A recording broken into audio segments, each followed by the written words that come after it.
하나님은 이렇게 우리에게 늘 가까이 찾아오시잖아요. 다가오시고.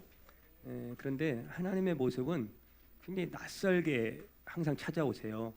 그래서 우리의 일상 속에 하나님이 나를 찾아오는 상황을 잘 인지를 못할 때가 많아요. 지금 앞에 어깨에 안마를 해주신 그분이 하나님이 내게 찾아온 그분일지 모릅니다. 서로를 그렇게 생각하시고 섬겨주시고 사랑하면 하나님의 은혜가 더 클 줄 믿습니다. 지난 시간을 통해서 노아 홍수 사건 또 무지개라고 하는 언약을 통해서 결국은 우리가 알 수 있는 것은 무지개 언약은 인간은 심판한다고 뭔가 변할 존재가 못 되는구나 그 이야기죠. 인간의 죄의 문제는 심판한다고 해결되는 게 아니더라. 그래서 무지개 언약을 보여주신 거죠. 무지개 언약은 쌍방이 아니에요. 일방적입니다. 하나님이 스스로가 하나님의 계획하시고 하나님이 판단하시고 하나님이 결정하셔서 하나님의 목적대로 인간에게 다시는 물로 심판하지 않겠다라고 하는, 어떤 사람들은 이제 또 물로 심판하지 않겠다고 했으니 불로 심판하는 거 아니냐 이렇게 말하는 사람도 있지만 그런 의도가 아니에요. 이렇든 저렇든 심판의 문제로 인간은 해결을 할 수가 없는 존재고, 진짜 최후의 심판은 그때 이루어지겠죠. 예수님의 재림을 통해서 심판이 완성되는 그날은 진짜 심판이 이루어지겠지만, 그러나 이 땅에 주님 오시기 전까지 물로 심판한다 불로 심판한다 이것은 인간의 생각이고요. 전혀 다른 방식으로 하나님은 인간을 대하기 시작했는데 전혀 다른 방법을 통해서 구원해내는 방식이 바로 예수님의 십자가에 죽으시고 부활하시고 승천하시고 다시 오시는 방식이에요. 지금 우리의 역사는 그 과정 가운데 진행되고 있는 것이고요. 자, 그래서 무지개 언약은 결국은 누구를 보여주고 누구를 말씀하는 거냐면 바로 예수님을 말씀하고 있는 거죠. 자, 그래서 지난 시간에 말씀을 드렸죠. 무지개는 이렇게 화살처럼 활로 되어 있어요. 무지개라고 하는 캐세트가 활이라는 뜻이에요. 활. 이 활은 결국은 인간이 볼 때는 밑에서 쏴서 위를 향해서 위에 계신 하나님, 그 예수님이 십자가에서 그 화살을 내 대신 맞으시고 우리에게는 생명의 길을 열어주신 그 사건을 보여주고 있는 것이고, 그것이 무지개 언약인 거죠. 그래서 예수님이 죽으시는 것이고 다시 심판하지 않겠다라고 하는 약속이 무지개 언약인데, 이 무지개 언약을 누가 사용하고 있냐면요, 지금 누가 사용하고 있죠? 이 무지개 언약을 동성애자들이 사용하고 있어요. 죄는 누가 짓고 당당하게 짓는 거죠. 죄 지으면서 계속 우리를 용서해 주실 거야. 그 마음으로 계속 죄 짓는데, 어떻게 보면 여러분, 하나님의 거룩한 언약을 죄 짓는 일에 이용하기 때문에 악하다라는 거예요. 이게 인간의 본연의 모습인 거예요. 인간은 참 악하고 또 악하다. 다시 봐도 악하다. 여러분 얘기는 아니죠. 그래서 참 동성애자들이 그런 하나님의 거룩함을 가지고 자기들의 입속을 챙기고 욕망을 채우는 일에 하나님의 거룩함을 이용하는 것은 굉장히 악한 것이다라고 하는 거예요. 거룩한 하나님의 증표를 자기들의 마크로 사용하는 게 무지개입니다. 무지개. 자, 캐셰트라고 하는 것은, 자, 무지개는 어떻게 생겨요? 무지개는 비 오는 데에 생기는 건 저도 알아요. 과학 시간에 배웠잖아요. 이 빛과 구름이 만날 때 생기는 게, 이 조화 속에서 생기는 게 무지개입니다. 빛과 구름. 그러면 여러분, 자, 구름이라고 하는 것은 이렇게 보이지 않는 어둠과 같은 것이잖아요. 그 어둠. 그런데 빛이 그 구름과 만날 때, 빛을 요한복음에는 뭐라고 그래요? 예수님이시죠? 나는 세상의 빛이다. 그러니까 이 역사는 누구와 누구와 만나는 역사다? 빛이신 예수님과 구름처럼 앞에 안 보이는 어둠 가운데 있는 우리가 만나서 그 조화를 통해서 하나님의 은혜의 덮으심으로 우리가 구원받게 되는 그림을 설정하고 있는 게, 그래서 무지개 언약 캐셰트다라고 하는 거예요. 자, 이해 가죠?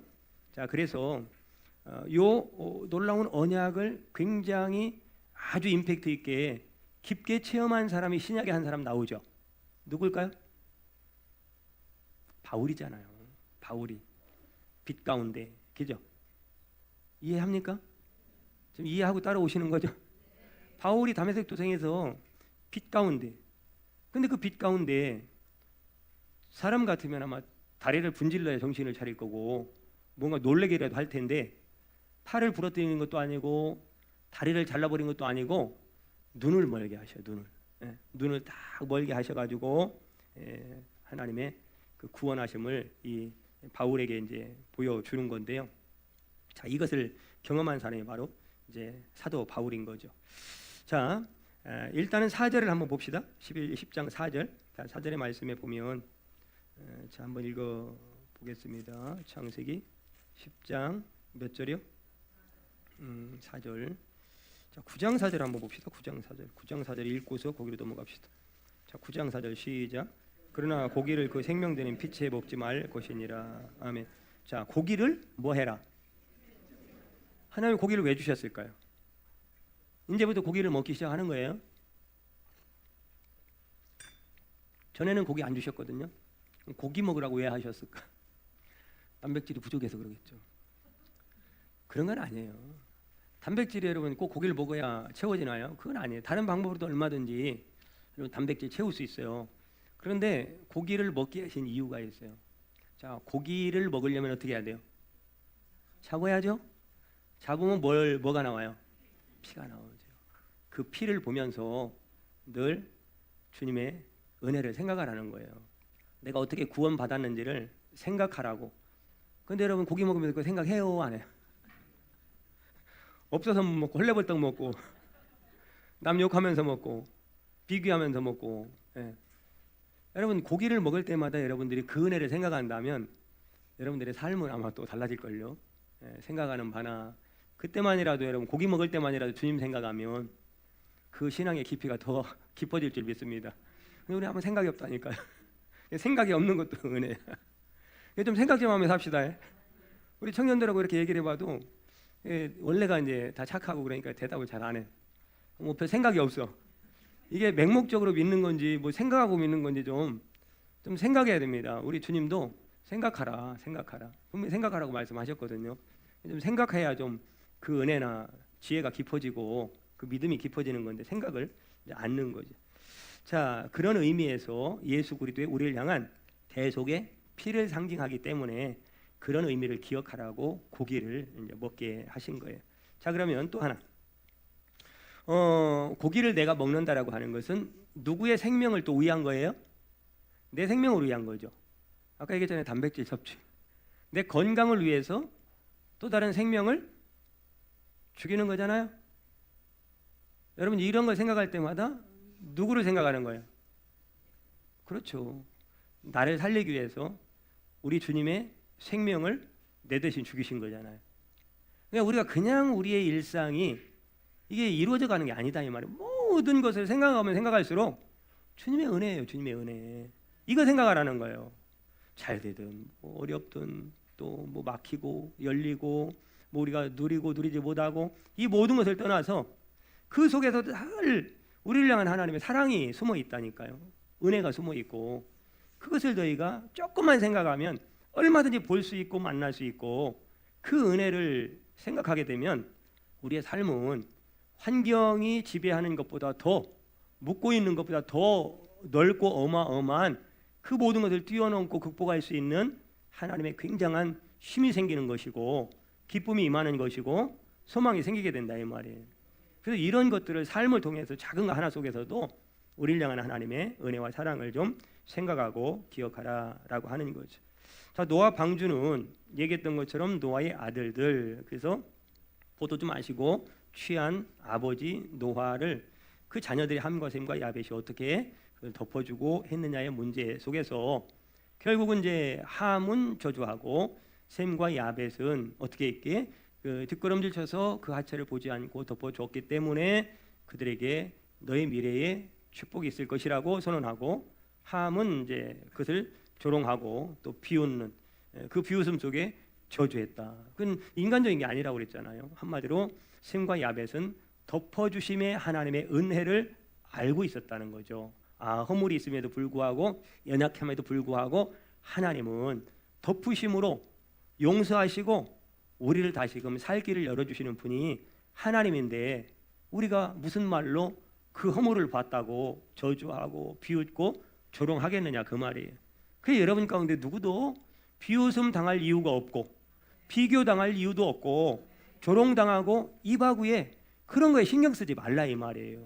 여러분들 비교할 사람을 판단할 사람은 이 세상에 아무도 없다 이 말이에요. 하나님은 오늘 청년부하고 모임 가운데도 하나님이 그 얘기를 했거든요. 하나님이 천지를 창조하실 때 왜 인간을 제일 마지막에 창조하셨을까? 왜 마지막에 창조하셨을까요? 여러분 생각해 보셨어요? 첫날, 둘째 날, 셋째 날, 넷째 날, 다섯째 날, 여섯째 날 다 창조하셨잖아요. 근데 왜 인간을 그 여섯째 날에 마지막에 인간을 창조했냐고요? 에? 아이고 어떻게 그렇게 잘하셔? 할렐루야. 이게 다 여러분 누구를 향한 사랑이고 은혜냐면요, 인간을 그렇게 사랑하시는 거야. 더 이상 손댈 것이 없도록 하나님이 다 작업을 해놓은 거예요. 인간만 딱 등장하면 인간을 위해서 모든 것을 다 준비해 놓으신 거야 하나님이. 그러니 여러분들을 향한 사랑이요 그냥 대충이 아니에요. 우리가 생각하는 거 10,000배 100,000배 더한 사랑이 우리를 향한 여러분을 향한 하나님의 사랑이라고요. 그 사랑을 요만큼만 느껴도 우리의 인생은 굉장히 풍성해집니다. 굉장히 넉넉해지고 부유해진다고요. 그런데 우리는 세상에 그 사랑은 없고 그 사랑의 귀함을 모르고 세상에서 그냥 헐레벌떡 세상 사람들과 똑같이 그것으로 만족을 삼으려고 하니까 계속 우리의 영혼은 갈급한 거죠. 우리의 영혼은 주님으로부터 공급받을 때만 부유해지고 풍성해지는 거예요. 우리의 행복은 하나님으로부터 오는 거예요. 위로부터 오는 거죠. 그만큼 우리를 사랑하시는 분이 하나님이시다. 할렐루야. 그래서 하나님이 이렇게 우리의 허물에도 불구하고 부족함에도 불구하고 덮어주셔서 또 살게 하시고 또 길을 내시고 사막에 길을 내시고 광야에 물을 내시는 그런 우리의 목자 되신 하나님이다. 할렐루야. 그래서 노아 방주는 그것을 계속 말씀을 하고 있는 거죠. 그러니까 사람은 함처럼 아버지가 술 취해서 뻘거벗었네, 어째 저렇게, 그러면 좋아, 그거가 안 좋아, 그럼 물에도 하나 걸치고 계시지, 저게 뭐야. 여러분 이런 트집과 흠을 가지고 사람을 찾아 들어가면요 한이 없습니다. 그래요. 여러분 한번 흠을 찾아 들어가기 시작하면 끝이 없다니까요. 이게 뭐 잘하라 자꾸 너무 할 필요가 없어요. 그럼 뭐 어디까지 잘해야 되는데, 여러분들 기준이 어디까지 가야 아이고 이제 됐네 이런 데가 언제 오겠냐고요. 평생 그런 날은 안 와요. 맞아요. 여러분들의 기대만큼 평생 그런 날은 안 온다니까요. 이미 정답이 나와 있어요. 안 온다고요. 부모를 향해서, 자녀를 향해서, 세상을 향해서, 나에 대해서, 이웃을 향해서, 친구를 향해서, 그 인간을 향해서 그런 날은 안 온다니까요. 그러니까 여러분 어떻게 해야 되냐? 덮어주기 시작하면, 할렐루야, 그냥 덮어주는 거예요. 그냥 어떻게 다 그 집안에서 그거 헤아려 가면서 판단해 가면서 계산해 가면서 결국은요 누가 죽어? 내가 죽어. 나는 하루도 한 시간도 편할 날이 없어. 왜 그렇게 살아요? 진리가 너희를 자유케 한다며요. 맞아요. 진리가 여러분을 자유케 한다는데, 하나님을 제대로 알면, 그 하나님의 은혜가 내게 임하면 자유하다는데 왜 우리는 오늘도 괴롭게 살고, 왜 우리는 답답해하고, 우리는 누군가를 묻고 내 인생을 묻고 사냐 이 말이에요. 그 불행이 어디 다른 데서 온 게 아니거든요. 내 마음속에서 생겨난 거예요. 자, 따라합니다. 오늘부터 마음보를 고쳐먹자. 할렐루야. 뭐 어렵지는 않아요. 마음보 고쳐먹으면 되는 거예요. 그러면요 얼마나 그 순간부터 행복이 있는지 몰라요. 그냥 여유가 생기고, 사람이 왜 아둥바둥 사냐고요. 할렐루야. 자, 그래서 이렇게 계속해서 한도 끝도 없이 파고 들어가는 게 누구냐면요, 예수님 시대 바리새인들이에요. 그렇게 예수님하고 어떻게 계속 충돌이 생기는 거예요. 싸우는 거예요. 여러분 여러분 맨날 싸우고 살면 그게 잘하는 거예요, 문제가 있는 거예요? 왜 싸우고 살았을까 한번 생각해 보라는 거예요. 바리새인들은 하여튼 계속 싸움만 걸어요. 예수님한테, 제자들한테 어떻게 싸움 걸고, 싸움을 거는 자가 아니라 싸움을 말려주는 분이 돼야 돼요. 할렐루야. 저도 여기 와서 싸움 많이 말렸어요. 그 전에 우리 장님들도 많이 말렸고 많이 말렸어요. 자, 이제 노아 방주에서 나온 지 100년 전쯤에 요 바벨 탑을 쌓았는데요.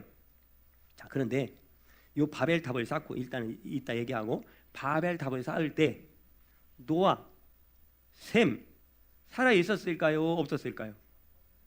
살아 있었어요. 예. 노아도 살아 있고 셈도 살아 있고 노아 자녀들이 살아 있었어요. 그러면 지금 노아 홍수를 통해서 온 세상을 심판하시는 그 광경을 노아는 봤잖아요. 그죠? 그런데 인간들이 100년 지났다고 지금 그 짓을 또 하고 있는 거예요. 그들 바라보는 노아의 심정은 어땠을까? 어땠을까? 얼마나 가슴이 아프고 얼마나 그 시간이 눈물을 흘리는 삶을 살았을까? 안타까워서. 예. 그게 노아가 지금 살아있는 상태에서 이제 바벨탑을 쌓는 거거든요. 자, 그런데 바벨탑을 쌓게 된 이유에 대해서 설명을 하죠. 뭘 내자? 첫 번째, 우리의 이름을 내자. 두 번째는 흩어짐을 면하자. 그래서 원래는 바벨탑이 아니에요. 요 바벨탑이라고 하는 히브리어 단어는 지글랏 그래요. 지글랏. 지글랏은 도시라는 뜻이에요. 그러니까 그런 도시를 만들자 이런 뜻이에요. 사실은 도시. 그러니까 거기에 이제 바벨탑도 있었을지도 모르고 기록에 의하면 진짜 바벨탑이 있었다고 해요. 그런데 이제 히브리어 원문상으로는 도시예요. 뭐 바벨탑 하나 딱 있다고 뭐 도시가 되는 건 아니잖아요. 그런 것들이 꾸며진 도시인데 이게 자기들의 흩어짐을 면하자. 자기들 스스로가 이제 뭘 친 거예요? 보호장치를 친 거, 울타리. 아, 이 도성, 이 나라면 우리가 안전하게 우리의 삶을 영위해 갈 수 있겠구나. 우리의 행복을 우리 스스로가 보호하며 만들어가며 살 수 있겠구나라고 하는 게 흩어짐을 면하자라고 하는 것이고, 또 하나는 이름을 내자. 인간의 욕망은 끝이 없다라는 거예요. 끊임없이 저기요, 나요 이렇게 산다 이 말이에요. 어제 어떤 목사님이 그러더라고. 다 1년에 헌금 10만 원도 안 하는 사람인데 뭐 결정하려면 저기요. 그런데 속이 터져 죽겠다 그러더라고요. 속이 터져. 그런데 또 어떤 때는 1년씩 해외여행도 간대요. 1년에 헌금 10만 원도 안 하면서. 안수받은 집사님이 그런데. 그리고 한 달에 한 번씩 나오는 사람도 또 한 사람이 있고. 그러니 얼마나 여러분 자기 그러니까 뭐라고 하면 또 멱살 잡고 또 싸우자고 덤벼들으니까. 그리고 이제 결국은 또 그거잖아요. 아니 자기 복이지 뭐 사실은. 아니에요? 아니, 그렇게 사는 건 자기 복이지 뭐. 예, 하나님 앞에 감사하며 사는 것도 자기 복인 거고. 뭐 등 돌리고 사는 것도 자기 복이지 어떻게 해요? 뭐 누가 허락한다고 가르쳐주면 멱살 잡고 싸우다고 하니까 그것이 감정이 골이 깊어가지고 저기요 그런다는 거죠. 그런다는. 그게 얼마나 이게 참 세상 사람보다 아까 우리 청년부도 얘기했지만 하나님의 영이 운행하셨다. 그래서 6일째에 사람도 만드시고 짐승도 만들었는데 사람하고 짐승은 동일한 재료가 흙인데 다른 것은 사람에게는 하나님의 영을 넣어줬다. 성령이 없는 사람은 짐승들하고 똑같이 사는 거예요. 뭐 장소적인 게 그렇게 큰 의미가 없는 거예요. 그런 사람들한테는 변하지 않고 자기의 이름을 내는. 꼭 그런 사람들은 자기 이 존재감을 그렇게 드러내는 거예요. 그러면 그 삶이요 그렇게 복되지도 못하면서 다른 데서는 안 알아주니까 어디 와서 알아달라는 거예요? 그거. 뭐 여기 오면 다 천사니까 그냥 자기가 무슨 말을 해도 그냥 하고 하니까 존재감을 자기 이 이름을 내자는 게요. 이 하나님의 구속사 가운데 또 다시 흘러가는 하나님과 대적하는 이 아벨과 가인 그리고 나중에 이제 벨렉이라는 사람이 나오는데요. 자 일단은 창세기 2장 한번 4절 봅시다. 창세기 2장 4절. 창세기 2장 4절. 이제부터 노아의 족보가 시작이 되는 거예요. 10장은 사실은. 그렇기 때문에 그 한 사람 이 하나님의 덮으심의 은혜에 쓰임 받을 그 한 사람씩을 하나님은 사람을 선별해 내시거든요. 그 중에 하나가 노아였었고 노아를 통해서 또 한 사람을 향해 가는데 그 사람이 누구냐면 아브라함이에요. 그런 과정 가운데 족보거든요. 2장 4절. 자 시작. 이것이 천지가 창조될 때에 하늘과 땅의 내력인 여호와 하나님이 땅과 하늘을 만드시던 날에. 아멘. 여기에 내력이 나오죠. 내력. 이 내력이라는 게 족보란 뜻이에요. 족보. 자 그러면 마태복음 1장 1절 가볼게요. 자 시작. 아브라함과 다윗의 자손 예수 그리스도의 게보라. 요게 그 단어예요. 요건 헬라어, 그거는 내력이라는 것은 히브리어. 그래서 같은 족보란 뜻이에요. 게보, 족보 같은 단어예요. 그러니까 지금 신약의 첫 번째 차게 1절에는 뭐로 시작한다고요? 아브라함이 먼저 나와요. 그 다음이 또 한 사람이 다윗인데, 그러니까 지금 이 창세기의 천지창조의 목적은요 누구를 향해 가고 있냐면 아브라함을 향해 가고 있어요. 아브라함. 그래서 이제 이것을 톨레도트 족보라고 하거든요. 요거는 소수의 남은 자 사상이라고 그래요. 자, 셈, 함, 야벳. 이 셋 중에서 같은 부모 밑에서 나왔는데요. 함의 길과 셈과 야벳의 길이 다릅니다. 이것을 뭐라고 하냐면 성경적으로 얘기하면, 신학적으로 얘기하면, 자, 유기된 자가 있고 선택된 자가 있다라는 거예요. 네. 왜 가인은 그런 인생을 살고, 여기에 보면 또 누가 나오냐면 이제 니므롯이 나와요. 니므롯이 왜 그런 인생을 살고, 여러분 이게 동명이인이 조금 나오거든요. 에녹, 라멕 이런 이름들이 두 사람씩 막 나와요. 겹쳐서. 같은 사람 아닙니다. 다른 계보 가운데 그런 사람들이 있어요. 그러니까 왜 이런 삶을 살아가느냐? 한마디로 유기되었기 때문이다. 유기견 들어봤죠? 그거 뭐예요? 버려진 거잖아요. 그러니까 하나님의 구속사 가운데에도 선택된 하나님의 백성이 있고 버려진 유기된 백성이 있다, 그 말이에요. 이것은 왜 하나님은 그런 사람을 유기했느냐 선택하느냐 인간이 따질 게 아니에요. 누구의 결정이다? 하나님의 결정입니다. 하나님의 결정. 그렇게 인생을 흘러가는데, 자, 셈과 함과 야벳. 그럼 왜요? 기왕이면 선택된 자들의 역사 스토리만 기록을 하지, 왜 유기된 자들의 역사도 섞여가지고 반복되면서 그 거룩한 선택된 백성들과 함께 이 스토리가 이어져 갈까? 왜 그럴까요? 쉽게 말해서 오늘날 여러분들이 생각할 때 어떤 뉴스에 나오거나 아니면 정말로 저 인간은 태어나지 말았어야 돼, 이런 자들이 꼭 태어났고 꼭 우리 주변에 있고, 그런 자들이 살인하고 사기치고 나쁜 짓 하고 이런 일들이 있다 없다? 똑같이 있다.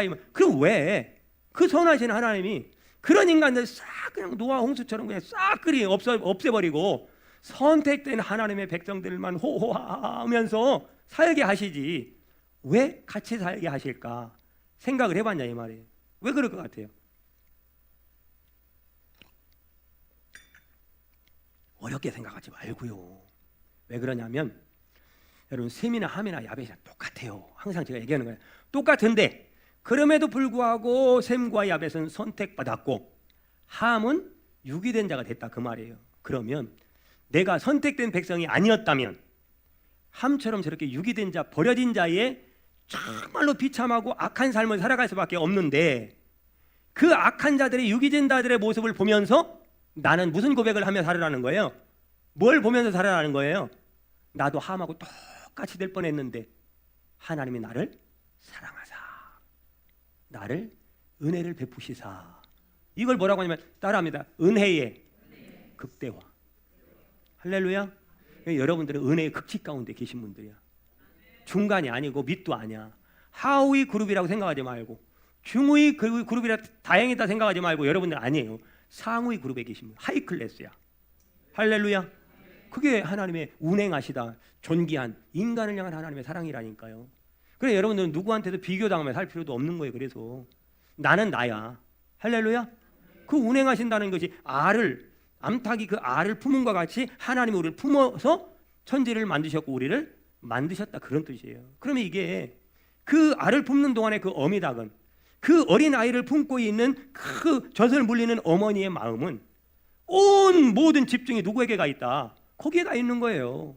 왜 인간을 향한, 나를 향한 하나님의 사랑, 온통 하나님의 신경은 지금도 누구를 향하고 있다? 여러분들이 여기 있든 나가든 어디에 있든 울든 웃든 그곳에 주님은 온통 모든 선택적 집중을 그 사람에게 하고 있다, 이 말. 나에게 하고 있다고요. 그러니 이게 얼마나 놀라운 은혜냐 이 말이에요. 왜 이것을 느끼지 못하고 이것을 인지하지 못하고 이것을 고백하지 못하고 맨날 이렇게 그냥 맨날 무슨 버려진 자처럼, 아버지 없는 자처럼 그렇게 살지 말라 이 말. 할렐루야. 옆에 계시면 인사 한번 합니다. 우리 한번 잘해봅시다. 자, 이게 지금 이제 오늘 여기가 끝나야 되는데 지금 반밖에 안 했는데, 그러면 또 시험 들 것 같아서 자, 여기서 끝내고 기도하겠습니다. 하나님, 오늘도 우리에게 이토록 사랑하시는, 정말로 어떤 것에도 바꿀 수 없는 그 사랑이 나를 향한 사랑인데, 그 사랑이면 참 부족하지 않고 넉넉하고 충만할 텐데 우리는 그 사랑이 아니라 잘못된 사랑을 향해서 헤매고 있는, 우리의 마음과 생각을 다스려 주셔서 우리를 얼마나 주님이 사랑하는지 그 사랑 안에서 아버지의 뜨거운 사랑의 눈물, 감격의 눈물 흘리며 하나님 앞에 감사하며 그분이 나의 아버지가 되어주시는 이상 나는 절대 하나님 품을 떠나지 않고 하나님 품 안에서 승부를 보겠다. 하나님 나를 책임져 주신다. 반드시 나를 승리케 하신다. 좋은 것으로 주시는 참 좋으신 내 아빠 아버지다. 그런 믿음을 가지고 또 한 주간 세상에서 승리할 수 있는 우리 성도들 다 되게 하여 주시옵소서. 예수님의 이름으로 기도합니다. 아멘.